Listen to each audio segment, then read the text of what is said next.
Karnataka movie star hero Darshan Renukaswamy హత్య కేసులో judicial కస్టడీలో ఉన్న సంగతి తెలిసిందే. మంగళవారం సివిల్ సెక్షన్ కోర్టులో వీడియో కాన్ఫరెన్స్ ద్వారా హాజరైన ఆయన పరపరం అగ్రహారం జైల్లో పరిస్థితులు అత్యంత దారుణంగా ఉన్నాయని చెప్పాడు.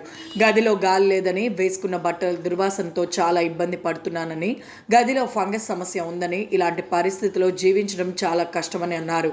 దీనికి కోర్టు అంగీకరించలేదు. న్యాయమూర్తి మాట్లాడుతూ ఇలా నచ్చినట్టు ఉండటం సాధ్యం కాదని స్పష్టం చేశారు.